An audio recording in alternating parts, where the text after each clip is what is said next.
Okay, good morning everybody and welcome to this week's JKMRC Friday seminar.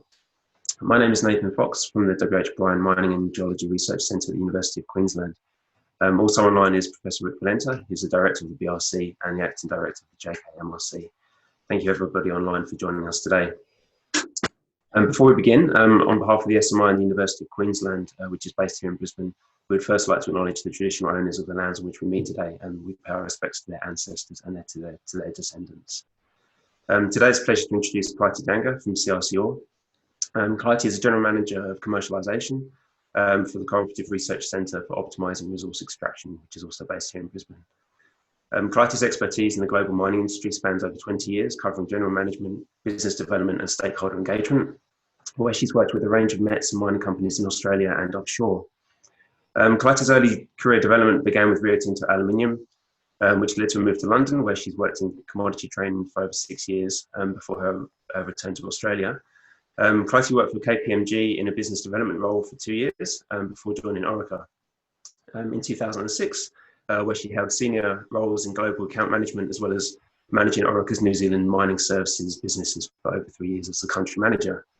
In 2016, Clytie joined CRCOR and she's responsible for CRCOR's engagement and collaboration with key stakeholders, where they're working to commercialise many of the development of the technology and development that's implemented in the CRCOR program.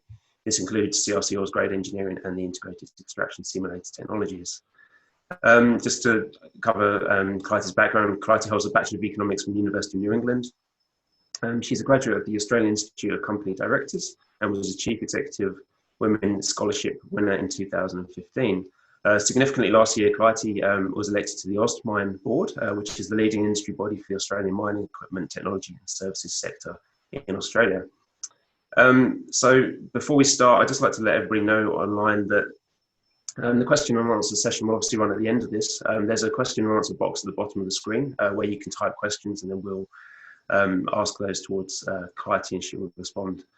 So in today's talk, Clytie will be discussing the potential for and the benefits of expanding relationships between METS and research communities. So something very prominent in the JKMRC's portfolio. So without further ado, I'd like to hand over to Clytie, who will present today's seminar. Thank you, Clytie.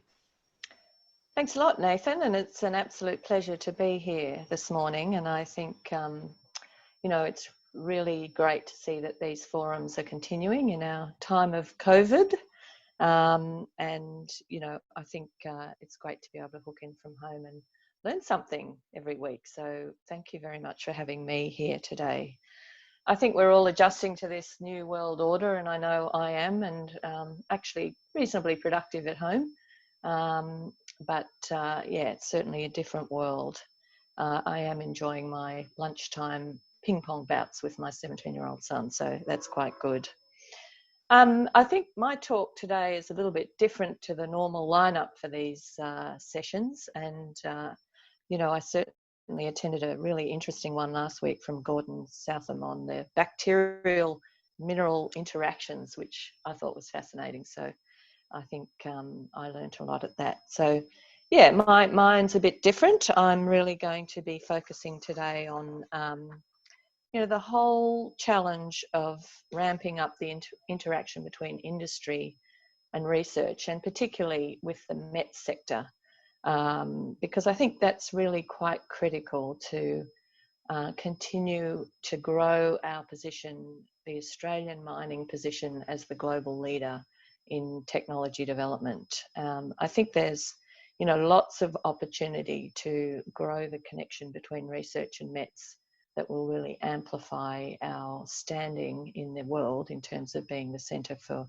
mining excellence and mining technology innovation and development. So today I thought I'd cover a few areas. I'd like to just touch on some of the global trends and key impacts in our industry that are affecting and driving innovation.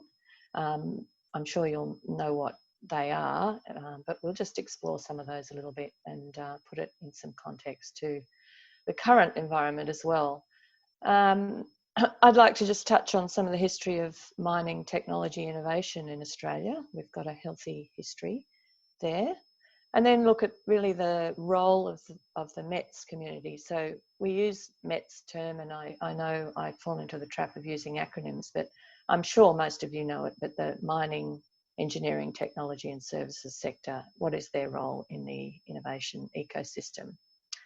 We'll have a brief look at some experience in other industries, and then I really want to delve into how Australia is currently placed in terms of its standing, in terms of innovation in mining.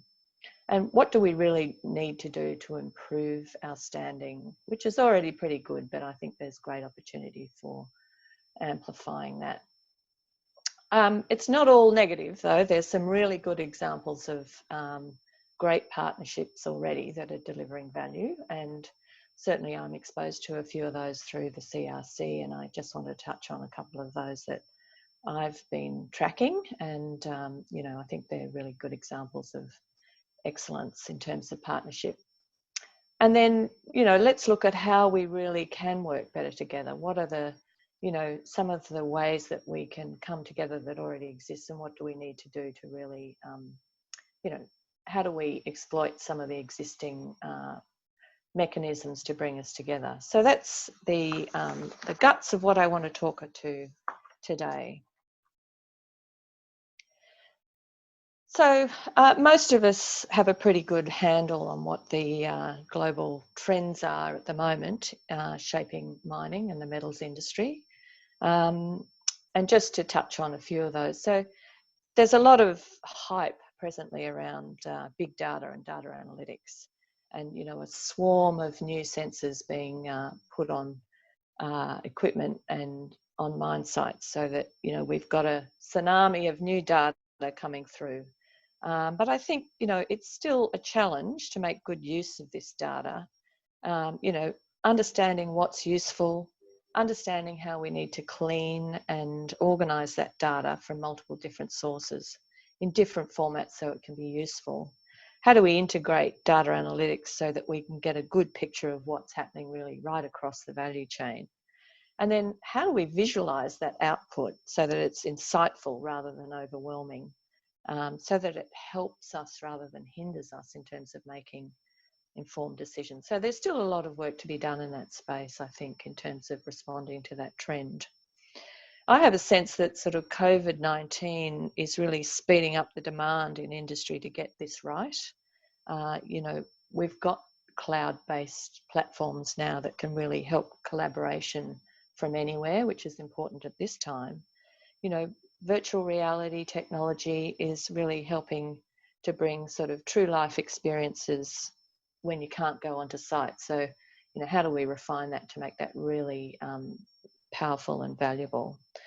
And then, you know, we need to control operations from afar more than ever now. So that's playing into the whole development of and refinement of remote operating centres. And I think, you know, everything's being brought into sharp focus in this area as we adapt to our sort of no contact, no travel reality at the moment. If I point to another one, the sort of geopolitics of mining, I think, again, COVID-19 is accentuating those. You know, we hear talk that there could be a much more nationalistic approach to resources as borders remain closed. You know, economic protectionism could be, you know, a feature of our world for the next few years. And how do we adapt to that in the mining industry? The other area that we're well aware of is the workforce, trends in the modern mining workforce. And I think, you know, they're already changing very dramatically. But again, you know, COVID-19 has really accentuated those. So, you know, people are unable to get to site. Certainly suppliers and researchers unable to get to site. You know, there's a requirement for smaller crews to allow social distancing, and people, you know, potentially not wanting to leave their families to go on FIFO rosters in the future. So, you know, the other area is that classic around the skill set and how do we build engineering and technical skills in the future workforce without a pipeline of graduates from the traditional mining disciplines willing to go bush. I was recently speaking to a BHP contact that I know who is in charge of building geoscience and resource engineering competency. And I was really interested that her base assumption is that there will be zero entry mining in the future. So, you know, that really presents major problems and challenges. I mean, how do you train a geologist who will never go to a mine site? So, you know, these are the trends that we're grappling with right now in terms of people and workforce. And the other area, obviously, is the competition for data scientists and how do we attract them to mining when, you know, there's sexier fields of space exploration, you know, defence, or even just Google. You know, the classic other trends are the, you know, the need for miners to become better global citizens and the whole social contract with locals. And again, you know, COVID-19 has brought up, you know, that tension between regional councils and mining companies and not wanting to infect the regional towns and yet still get people to site. So all these things are playing out right now in front of us. I think, you know, it has been pleasing that through this crisis, you know, mining remains deemed as an essential industry. And I think it's going to be really important that we, you know, we're part of the recovery, and we're going to be a very critical part of the recovery as well. So that has real opportunity for us, I think, that we can take advantage of as Australia recovers from the current COVID threat. The next thing I just wanted to touch on was, you know, some information about what are, you know, mining technology priorities at the moment that are having the biggest impact on our industry. And this slide, hopefully you can see it. It's a little bit small, but this is from their State of Play report, or the survey that they do on a biannual basis. The last one was done in 2019. And so they go out and interview and gather data from over 800 global mining leaders and strategic thinkers, and then they collate that and provide some insight. So the question asked here is, which underlying technology areas will have the biggest impact on innovation in mining over the next 15 years? And then there was a second question around which areas receive the most innovation focus in your company. So you can see the blue line is their views on which ones will have the most impact, and the grey line is how much focus they're giving that within their organisation. And it's obvious, you know, the top three are pretty obvious: robotics and automation, artificial intelligence and analytics, and sensing and data. No surprises there really. But I think it is interesting to look at the grey bar versus the blue bar. So, you know, robotics and automation and analytics, artificial intelligence and analytics, very important, but interestingly, companies are not quite giving them the focus that they potentially should. And this really is an indicator of the opportunity for research and METS to fill those gaps and provide, you know, insight as the focus shifts more to these areas. So, you know, I think everyone is already well aware of that and working on it, but this does affirm that, you know, there's lots of opportunity in that space. I think the sensing and data area is also interesting. It's obviously highly important to people in terms of driving innovation. And interestingly, the focus is very high on that within organisations. But potentially companies have overshot a little bit on their focus on sensing and data. And that leads me to think, you know, we've perhaps got to the point where we've got lots of sensing and data collection technology on sites and in plants, but maybe it's potentially time to turn to how do we analyse that and do a bit more around the analytics space to really make that come to life. The other area, energy technologies, again, is you know, pretty high on people's agenda. And again, this presents lots of opportunity for, you know, battery technology for energy vehicles, you know, alternative sustainable energy sources. These are all ripe areas for collaboration, and many people already focused on those. The other interesting slide I thought from the State of Play survey was this one. And the question asked here was, who is driving innovation in the mining industry the most? So this is a collation of findings from the same question over the last 5 or 6 years in their reporting. And I really think this shows an interesting shift. So, there's a recognition that decreasingly innovation is driven by the large mining companies and mining services companies themselves, and a recognition that the real innovation is now coming from other sources, and they've defined those as small service companies, research institutions, smaller mining companies, other industries, contract mining companies, and government sort of supported institutions. So again, that's really interesting, and a recognition of the importance of those entities to really drive innovation. This was sort of a theme for me quite recently through my interaction with AusMine and talking to BHP. And I think, various conferences they've spoken, and I'm just sensing there's a bit of a shift in the rhetoric and action by BHP, for example. They're much more actively talking now about wanting to partner more deliberately with METS on innovation. And, this is normally, having dealt with BHP for years, quite intimately, I would have been quite sceptical about those sort of sound bites. But recently, I've had reason to be a bit more optimistic. I think BHP has just very recently entered into a 3-year partnership agreement with AusMine. And the aim of that agreement is to really break down the barriers of access for METS companies and drive greater opportunity for collaboration. Again, words, but I think it's actually backed by some hard cash this time. So, they've really put some money in and working actively to arrange, nationwide industry events, webinars, hosting visits to sites and running specific challenges and other innovation projects. So those of you who are members of AusMine, I'd encourage you to look out for those opportunities.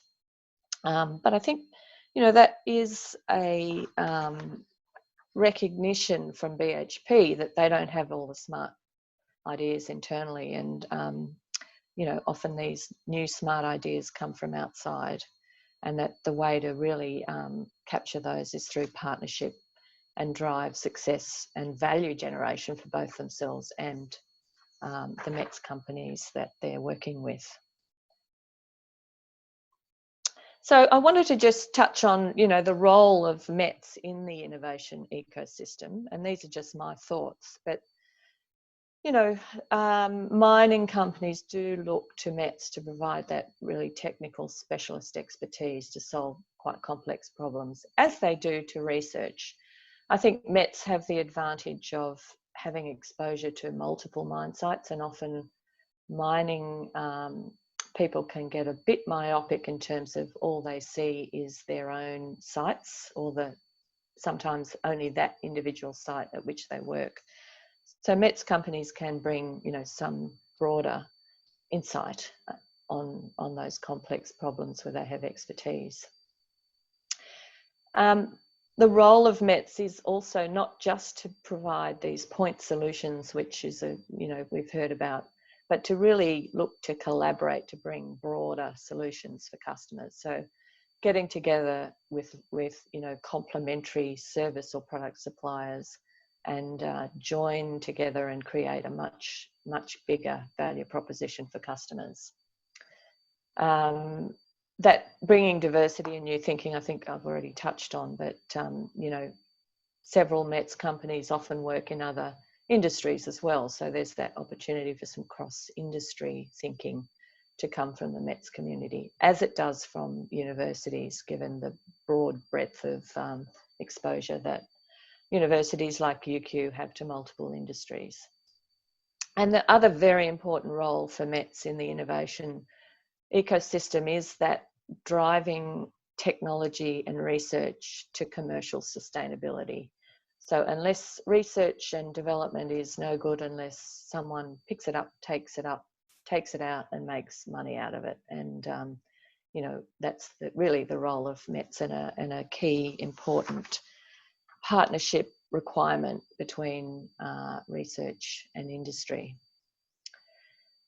Now, Australia has a long history of innovation in mining, as we all know, and this is a very crowded picture of not even all of the companies that have pioneered innovation, particularly in the areas of automation, drone technology, mining software development, energy efficient comminution, mineral flotation, and data analytics. So, you know, many of these technologies actually had their origins within universities or within the CSIRO and have been successfully commercialised. And most of them have gone on to be, you know, highly profitable businesses with global presence and reach. And the question is, how do we sustain this success and increase it? And I just have a small sense of unease that we are in danger of losing some ground here. So, you know, I think it's time that we refocus and really work out how do we keep this growth going. I just wanted to touch quickly on experiences in other industries, and just one that, you know, is commonly compared to mining. But I think the oil and gas industry is ahead of mining in terms of, you know, big collaboration projects and lots of money being put into collaborating. You know, some time ago there was a report by PwC, or a survey done in the oil and gas industry that, you know, respondents cited the most important element in their minds for fostering innovation was both a healthy tolerance for risk and failure, but also that partnership piece was vital. You know, there's a little grab there about Eni, the Italian company that has, you know, a long history of partnership with universities, not just within Italy, but also with Stanford and MIT. And, you know, this data's a little bit dated now, but between 2013 and 15, they initiated over 200 partnerships with more than 100 Italian and international universities. So, you know, they're really committed to funding research. Similarly, companies like Halliburton and Schlumberger, very active in funding collaborative projects, both with service and product suppliers as well as research. The Halliburton vice president in Latin America quoted that, you know, collaboration is basically a Halliburton strategic mainstay, and that drives a lot of their thinking. So, you know, understanding partnerships like these, how do we sort of bring similar models through to the Australian mining industry? But how are we really placed here in Australia? I think the Resources 2030 Task Force, which completed a bit over a year and a half or so ago now, had some findings here that I thought would be useful to just touch on.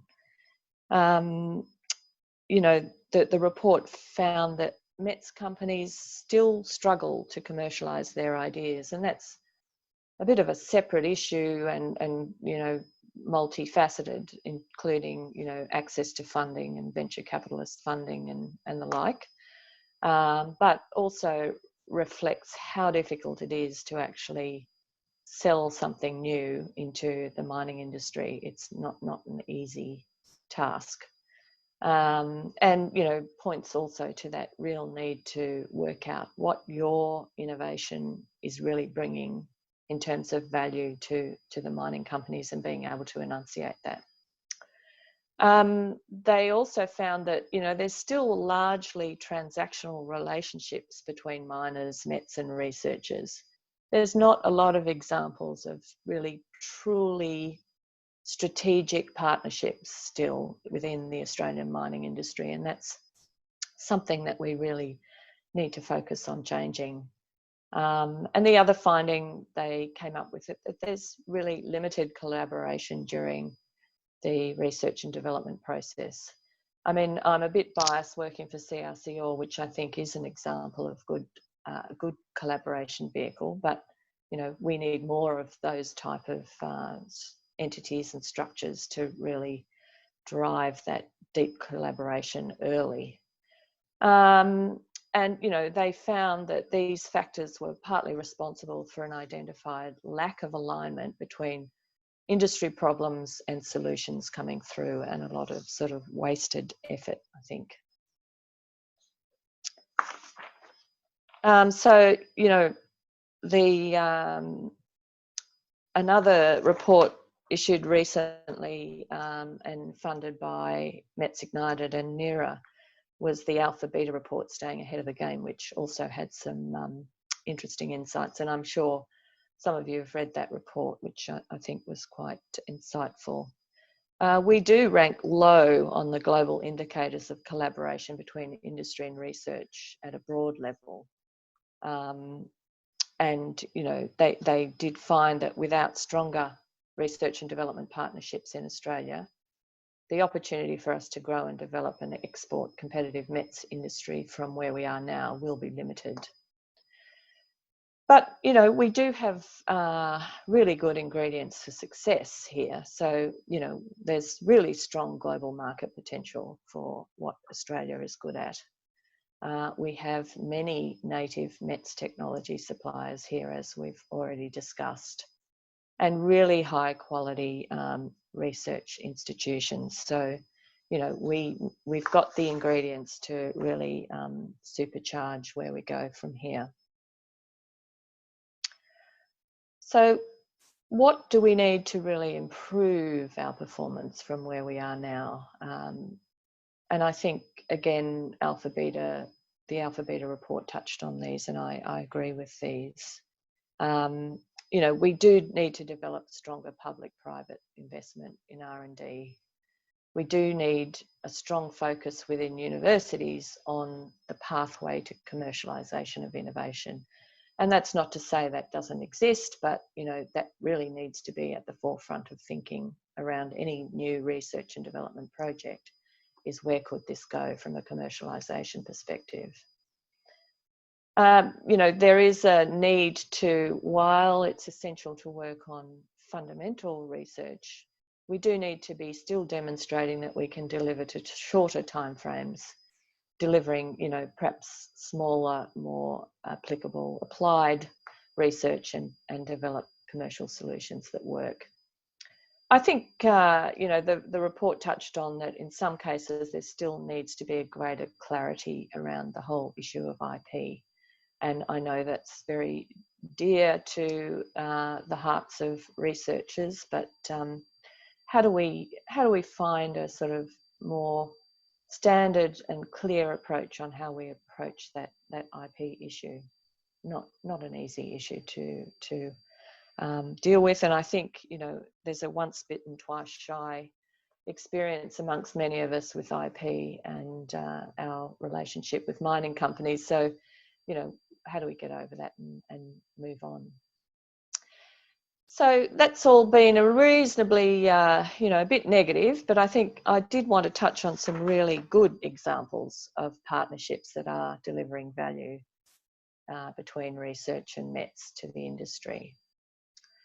I'm going to touch on a few examples that I'm most experienced of from CRCOR and a couple that range from sort of early stage research through to more applied research and commercialisation.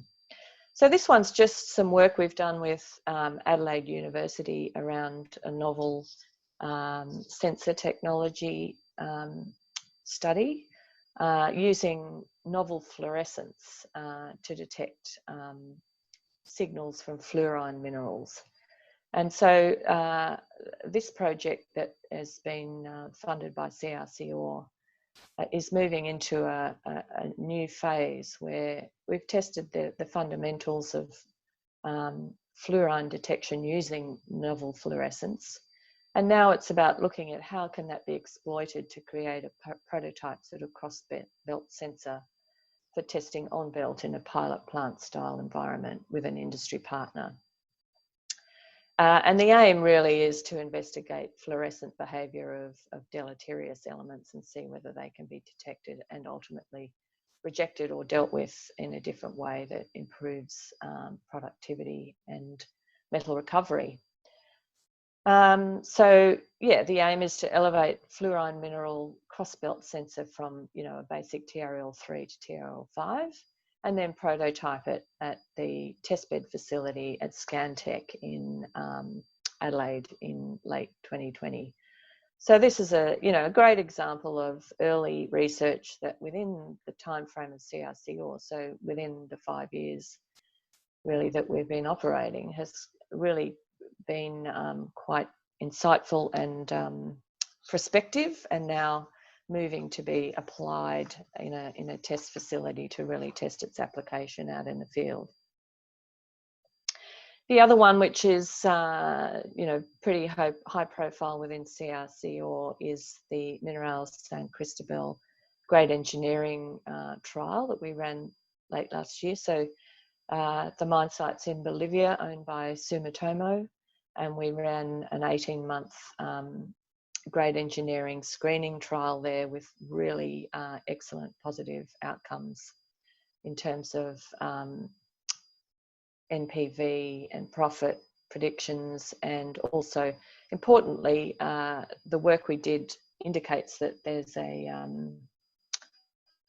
possibility to extend the life of the mine. It's a very low grade zinc deposit in Bolivia, and there's an opportunity to extend the life of mine by applying grade engineering. For those that aren't familiar with that, that's really about exploiting natural heterogeneity in the rock to see if we can reject waste by simply screening material and upgrading a fine stream of higher grade, which is what did work at Minerals San Cristobal. So we worked, so that's an example of, you know, Australian-based research applied globally, but also bringing in METS. In this case, we worked with METSO to provide the screening technology to facilitate that, that trial. Obviously, they're offshore examples, but we're now doing similar grade engineering projects here in Australia with Newcrest and BHP. The other one, which was really a great result that the CRC helped to facilitate, was what we call the Instrumenting the Bench project with Index and Orica. So Index, Orica, both essential METS participants of CRC ore. Index, obviously in the space of doing downhole sensing technology, and Orica in the blasting space. Through discussions that happened, you know, at CRC ore events, and through the process of our implementation councils and other interactions, an opportunity was identified to look at how do we get that material characterisation from blast holes at the time of blast hole drilling. This project was brought together, largely driven by Index with Orica support, and through contact with Anglo and Teck via the CRC, they were able to sign them up to support the project in terms of providing trial sites. Together they were able to attract some METS Ignited project funding, which was great. And so I think now the project is well on foot. In fact, you know, at least halfway through, I'd say, in developing the technology and trialling it at Anglo's Dawson site in Queensland, and also at the Carmen de Andacoya site for Teck in Chile. As I mentioned, the aim is to demonstrate the ability to acquire, integrate and transform data from blast holes to provide data to the drill and blast design tool, so that you can actually make some adjustment to loaded blasting products in real time to really achieve a much more refined particle size distribution or targeted particle distribution as you blast. So the minimum viable product at the end of the project is an autonomously deployed downhole logging system, allowing for automated spatial domaining and inferred properties from that sensor tool, and then automatically supplying those to the blasting systems and being able to create more complex blast profiles and designs to achieve really a targeted optimum outcome. Another example of real partnership as part of this project that IMDEX is working on is working with Universal Field Robotics to really build that deployment unit. So within a very short space of time, they were able to, really discuss the requirements and concept with Universal Field Robotics and actually bring that to fruition as a trial unit on site within a very, very short period of time, as little as 6 months. So again, really good example of partnership and speedy innovation here that has really provided a great solution for deploying this quite large sensor tool without needing to have people on site. It's a remote operating vehicle, so very interesting work there. The other area of obvious opportunity is the electric vehicle in mining opportunity. And I was just reading a report from a company called ID TechX who estimate that the electric vehicle in mining opportunity is going to be worth about $20 billion. So a really big opportunity there for METS and researchers to do more work in this space. Obviously, it will play into the hands of the larger METS companies, the Caterpillars, Volvos, John Deeres, Komatsus. They're in a good position to benefit and already doing a lot of work in this space. But I think, it's not just the vehicles themselves. There's also, associated technologies and infrastructure required for mining electric vehicles, such as, electric motors, new designs for electric motors that can achieve that long-range endurance and performance on a mine site. Traction battery systems that include battery charging and swapping, supercapacitors, power electronics and solar bodywork for photovoltaic conversion and, microgrids and those sort of things. So, this is is an area of opportunity that I think many people already know about, but, real potential there for cooperation. And there is already examples of really good cooperation and partnership going on in this space. Certainly, this is just one example of the development of an underground electric light vehicle that was part of a partnership with Safescape, 3ME, Aeris, and also attracted some METS Ignited funding. But that electric vehicle, light vehicle for underground use has already been built, and I know Safescape are now actively marketing that unit in the market. So, again, a good example of really great collaboration and quick, making that product available for the market. So I just thought I'd now move to think about, what are the ways that we can work better together and what structures exist already that we can take advantage of to really improve the level of collaboration and insight that's going on between METS and research and the mining companies themselves. And these are just a few areas. Cluster development is important, I think, for the future of our business. Really exploiting government funding schemes that are already available and pushing for more of those. I think mining is underrepresented in terms of government funding schemes at the moment. There's, existing peak bodies there that we need to support and use and take advantage of the things that they're offering to really help us collaborate better. And then, you know, bringing that cross-industry engagement, insights from other industries that do this better than us is really important, and insights in terms of, you know, the technologies that are working over there that could work in our industry. So how do we really make platforms available where we can really work together with other industries? Just talking about clusters, I think I wanted to just share a couple of good examples of really good clusters that are really providing great opportunity for suppliers and producers to work much more closely together. One of those is in Arizona. It's called the Sun Corridor Inc. And, you know, it's really designed to bring together organisations to collaborate and, you know, increase their national and international collaboration.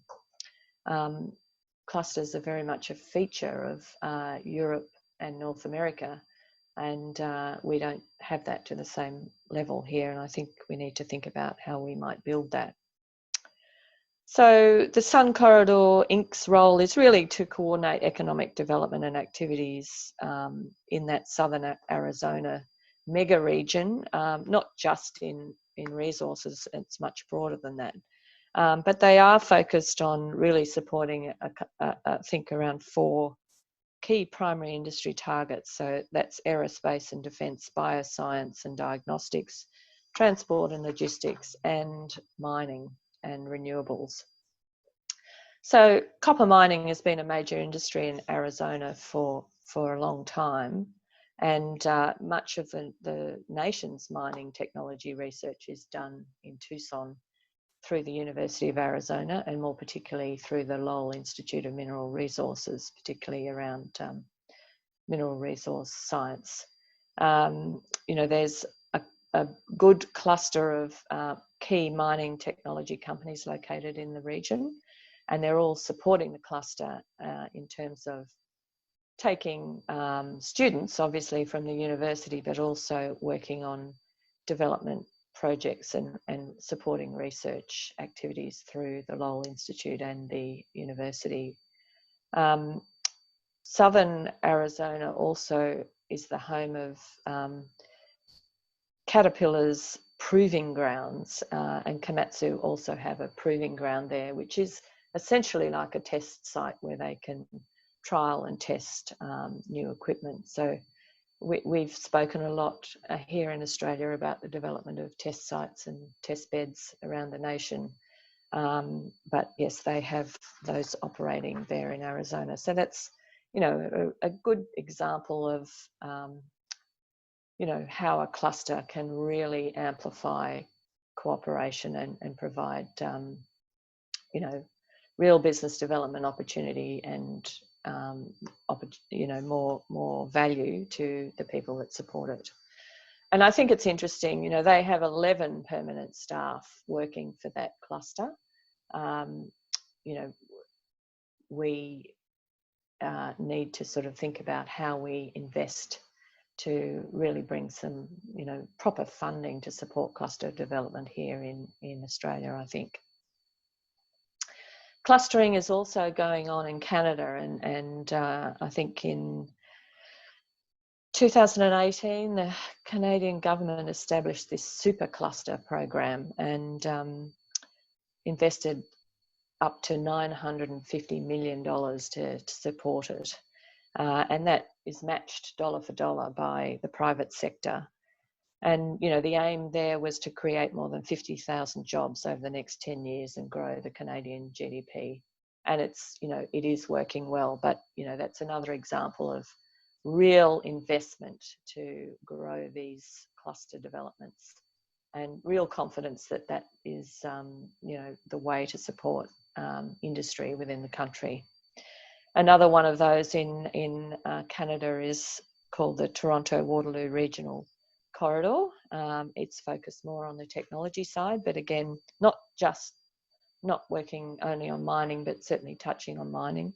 But, you know, bringing together people, it's very much focused on supporting entrepreneurs and startups with real dollars. So another example of how clusters work.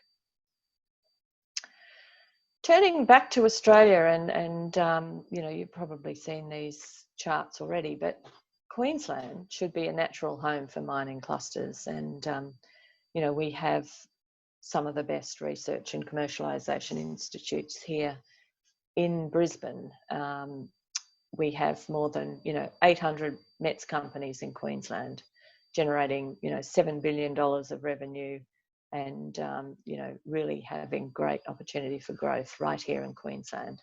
So we really should be a natural cluster here in Queensland.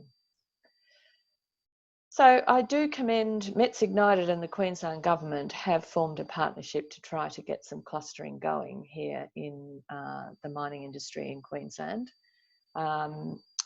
Sadly, it's not really adequately funded, in my view. I mean, you know, the Queensland Government should be commended for funding it thus far, but I think it really does require a much bigger commitment to really get it going. So there's 3 clusters in operation. There's the Robotics and Automation cluster, which has actually been a great success so far, from as far as I can see. It's got some really big and committed companies involved in that cluster. You know, SMI may even be involved. I'm just not quite sure, but it's really up and running, and you know, sort of running itself now, which is great to see. I've been involved in the tailings cluster, now called Tailings Tech Q, which again is supported by, you know, perhaps 30 to 40 companies really coming together and talking about the issues associated with management of tailings dams here. And we do have some amazing, you know, entrepreneurial companies here working on interesting technology to work to solve some of these challenges with tailings dams. The other cluster that is in existence, but perhaps not as active as the other 2 at the moment, is the Digital and Data Analytics cluster. But you know, I think there's good opportunity for that to take off. And perhaps that's reinforced by, you know, this slide that just talks about mining software and data analytics. And again, we should have a natural cluster here in Australia. 60% of key mining software providers are based in Australia. We've been amazing at innovating in this space, and you know, many of the company names at the bottom here will be very familiar to you. Many of these are located in Queensland, and generally they've been very successful, but there is limited collaboration between them, I would say. So, you know, it's all right if you've got a unique offering and you're keen on developing that, but maybe there's a bigger opportunity that could be brought by, you know, working a bit more together. I think the lockdown, as I mentioned at the start, really highlights a major opportunity here. There's a heightened imperative here to get these digital systems and tools really working. And at CRCOR, we're focused now on commercialising our integrated extraction simulator tool, which adds to this landscape and, you know, really can provide, we think, that across the mineral processing simulation capability that perhaps hasn't been really there on the cloud, at least, before. So we're excited to join this network. As we discussed a bit earlier, there is a lot of government funding that's already available to support, you know, activities and innovations and collaborations within mining. But, you know, I think some work that we commissioned recently to look into this showed that the mineral industry R&D landscape is still pretty characterised by relatively low levels of industry coordination. So, you know, there's CRCs, there's ARCs, there's CRCPs, there's individual projects, there's, you know, METS Ignited project funding and various state funding schemes, but it's not particularly coordinated. You know, I think there could be a higher level of coordination between these initiatives. The majority of, you know, government-funded, industry-funded schemes are relatively small scale. So, you know, 70% of programs have less than $3 million per annum of funding. It's not a lot, particularly given, you know, the examples of some of the funding in those clusters that we talked about earlier. There is low level of R&D funding focused on that really step change innovation. You know, gone are the days where the Rio Tintos and BHPs, you know, contributed really big licks of funding to support really long-term, deep research. How do we sort of get back to the point where there's really adequate funding to work on really revolutionary innovations? I think, you know, that's a, while there's, you know, certainly some effort to be commended, it's really a problem that we have to face as an industry. And, you know, total funding that we calculated through some of the work that Andrew Jenkin did for us, you know, total funding for mining research and development is still pretty low as a total. You know, we, as an industry, the annual export revenues are $200 billion. And, you know, probably the total funding scheme is, you know, in the order of 250 million. So is that really adequate for an industry of this size and scale? I just wanted to briefly touch on some of the industry bodies that are already supporting collaboration, and I'm sure you know these.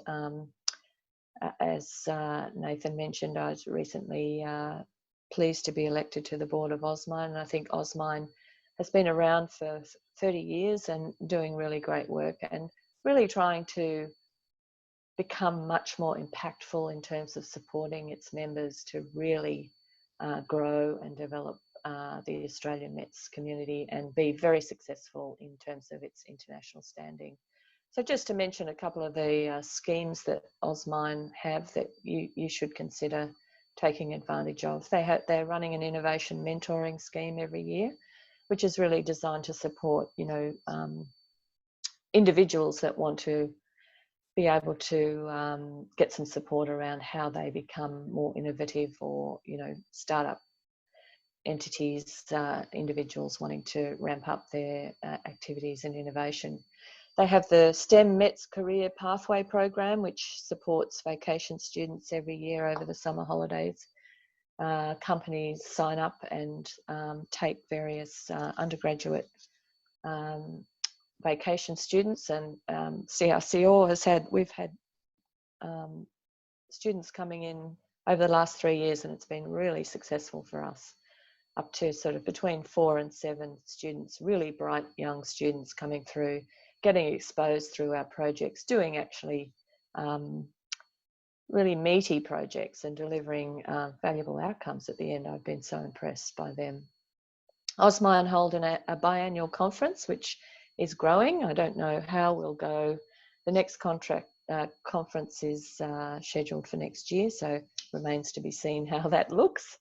They have tried to really pivot to provide a lot more webinars lately, very much focused on supporting METS companies struggling to adapt to the COVID-19 world, and I think they've been very successful and very well supported. So I think they'll continue to offer a range of webinars.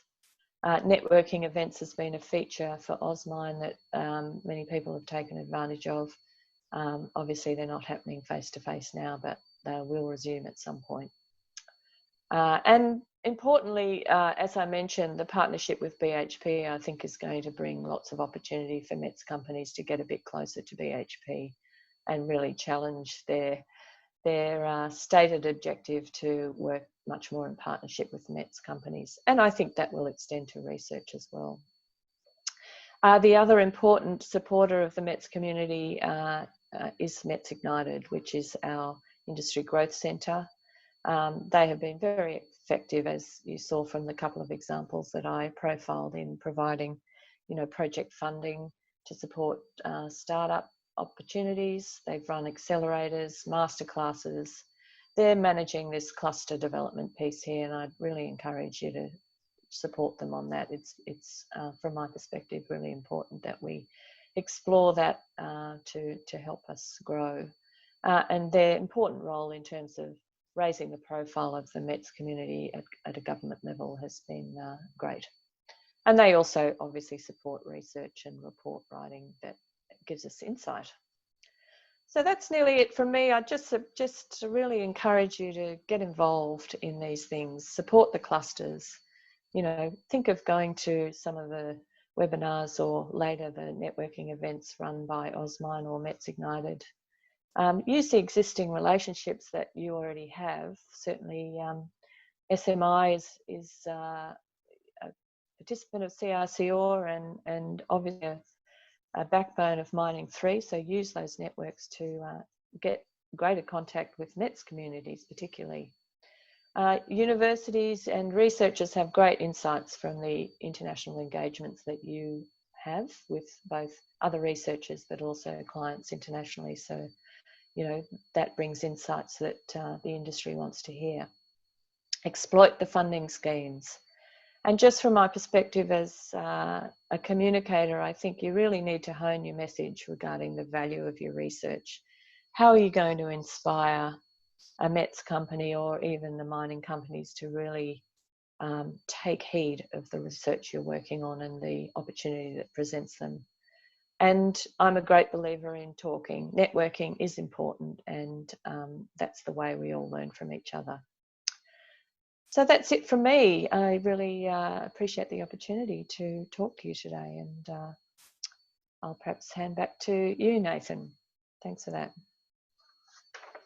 Sure. Thank you very much, Clytie. That was a really insightful talk.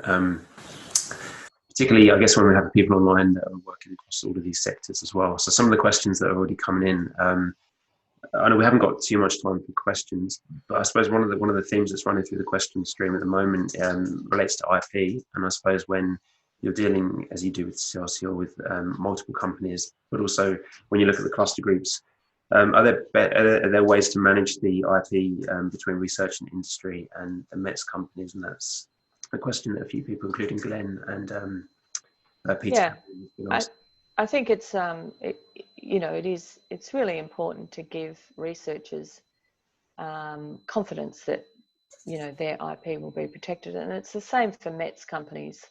We have had there's been a few negative experiences when dealing with mining companies that they want to take over your IP or lock it down somehow. And it has been a topic of discussion certainly within the tailings cluster that I've been involved in, whether we can just sort of develop a general framework of approach around IP.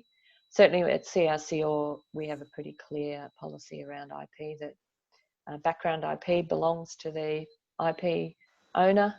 Any improvements still belong to that owner.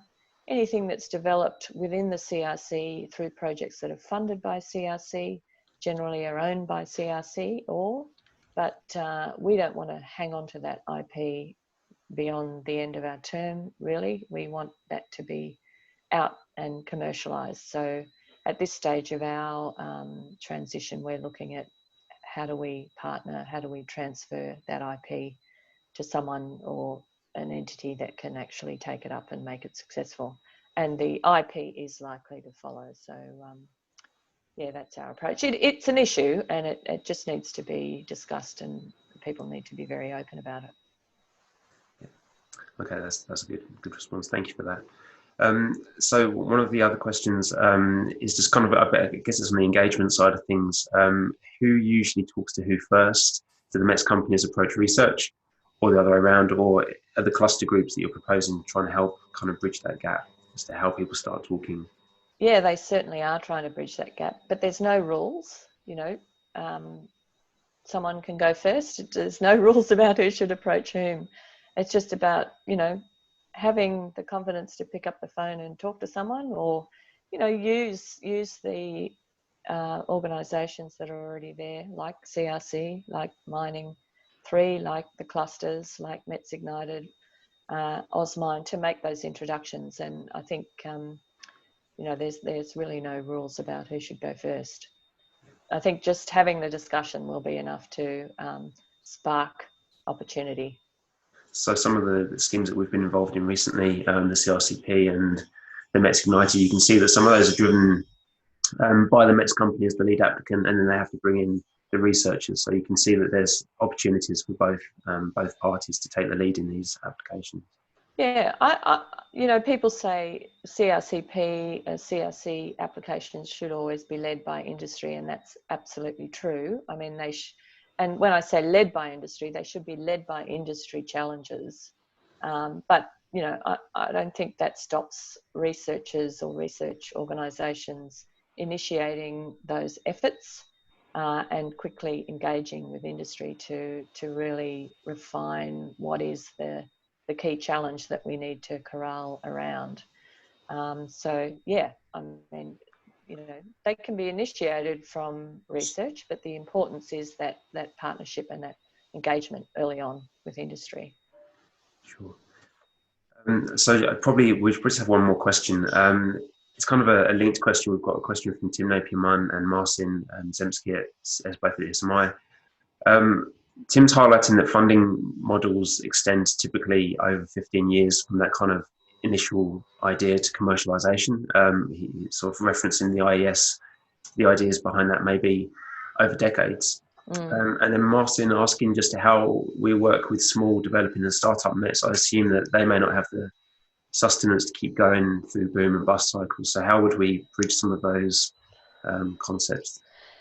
Yeah, I don't have the answer. You're right. Some of these developments take time, and we need to think about how the funding is structured to support that. I think CRCO has been lucky that it did get a second term of funding to carry on the work that continued in the first term, which is why we've got to the point now where these developments are really ready for market. But they do take time. But, in terms of engaging the smaller METS around research projects, I think it's certainly been a push from the federal government and the CRC program that CRC applicants should be thinking about how to engage the smaller SME end of the market in terms of bringing them into CRCs, for example. It's difficult to know how to do that, but I think there probably is a role potentially for the industry groups like Osmine or other clusters, for example, to be able to corral a group of METS that are working in a particular space and structure it so that they can participate in some of these longer term research projects without having to come up with $200,000 a year on their own, which they never would be able to. So it's a very good question, and I don't necessarily have the answer, but I think we should be exploring ways that we can do that and talking with industry bodies and others to find a way to do that. Thank you. I just reading through the question list, I see that was also a similar question that Joe Kaza had asked, but unfortunately had to leave, so we missed that answer, but we have a recording. But something running through lots of people's minds, I suppose, at the moment is engagement with those smaller companies. I guess there's always that aspect of looking sideways. Maybe there's companies that are innovating in the space that we don't yet know is applicable in the mining sector, and I think that's something that we should always bear in mind as well. Or could universities play a role here and set up a structure where multiple METS companies could contribute somehow to a particular challenge? I don't know. I don't have the answers, unfortunately. They're broad open-ended questions, I think. Yes. Well, look, I think it's probably about time we bring this to a close. It's been really good having you, Clytie. Thank you for those insightful thoughts from your previous experience and the work you're doing with CRC. I think it's been really beneficial. Well, thank you for having me. Oh no, it's been great. Thank you.